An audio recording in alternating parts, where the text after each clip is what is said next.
아니면 눈부신 아침 햇살과 모닝콜로 너와 시작하는 하루, 마치 내 인생의 포커스가 지금에 맞춰진 걸까. Hello guys! Welcome back to my channel, and ngayong araw po, share ko sa inyo kung ano po yung bagong update ni YouTube itong May 2025. So guys, ito po ay mid-roll ads kung saan po sa kalagitnaan ng ating video ay lumalabas po ito. So malaking tulong po ito sa ating content creator at sa ating mga vlogger na nag-upload ng kanya-kanyang mga video. So guys, ang mid-roll ads po ay malaking tulong sa ating pag-upload ng video at sa ating mga content. So malaking bagay po ito sa atin para ma-improve pa po ang ating mga content ng mga video po guys. So guys, ito po yung dahilan. Yung ads po ay kung saan lumalabas yung mga ads sa ating mga video sa kalagitnaan po ng ating pagsasalita. So guys, hindi pa po natatapos ang ating sinasabi kung saan may mga importanteng bagay po na ating sinasabi. Hindi pa po siya natatapos. Lumalabas na po ang ating ads. So ito yung dahilan kung bakit po nababawasan ng ating views. At ito rin po yung dahilan kung bakit hindi po natatapos ang ating video. Yung mga viewers, hindi po nila ito tinatapos dahil po sa ads na lumalabas sa kalagitnaan po ng ating video. And guys, ito nga po ay isi-share ko yung mid-roll ads at kung bakit po ay mahalaga po ito sa ating pag-upload ng video. So gusto kong i-share sa inyo kung ano nga ba ang mid-roll ads. So guys, malaking tulong nga po ito. Tulad nga po ng aking mga sinabi, malaking tulong po ito sa ating pag-upload. So sa kalagitnaan ng ating video, dito po natin maisiset ang ating ads. Kahit saan man po natin siya ilagay, saan man natin siya gustong ilagay, at kung ilang ads po ang ating ilalagay. So guys, dito nga po ay may aayos natin ang ating ads kung saan dapat talaga siya ilagay. So pwede tayong mag-set ng sarili nating ads para po maging maayos ang ating video po sa pag-upload. So isi-share ko po ito guys kung paano nga po ito gagawin. At syempre, isa rin po ako sa mga nag-set na nito guys.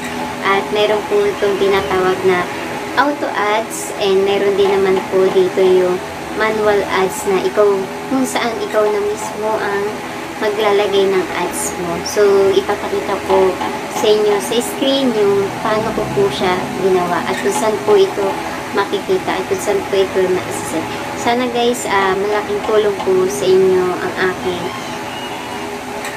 tutorial kung paano siya ilalagay po guys. So ipapakita ko po ito sa inyo. Panoorin niyo po hanggang dulo.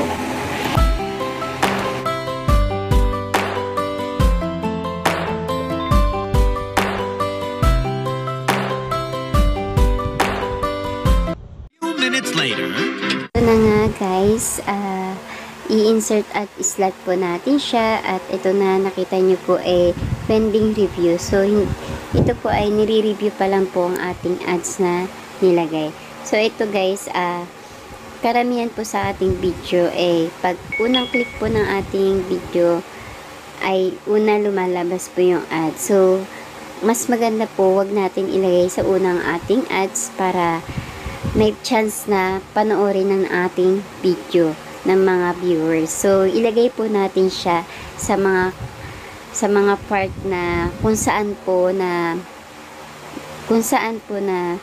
doon pa lang po natin sinasabi yung mga importanteng bagay para naman mas mahikayat sila na tapusin yung ads kasi nabitin po sila sa kanilang napanood. Yan. So guys, ito nga ipinapakita ko sa inyo yung sample kung saan ako pumunta. So naglagay ako sa aking live.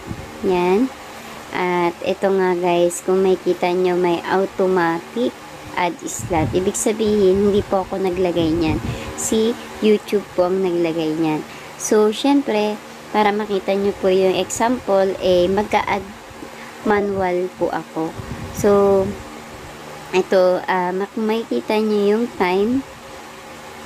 At pwede nyo siyang i-play guys para makita kung saan nyo gustong ilagay yung ating ads. So, sa kaso ko, hindi ko na siya i-play at maglalagay na lang ako kung saan po gusto po. Kung ito guys, pag live po guys is mas marami po talagang ads ang live kasi ito po ay mahaba. So, syempre kapag short naman po yung ating video, huwag mo naman lagyan ng maraming ads kasi mananawa yung manonood imbis na panoorin ng ating video tatama rin na po siyang panoorin kasi sobrang daming ads ang ating nilagay. So nakadepende po talaga sa ating mga video kung ilang ads po ang dapat nating ilagay. So ito guys, sana nagustuhan niyo po yung aking tutorial. 따뜻한 모닝커피의 향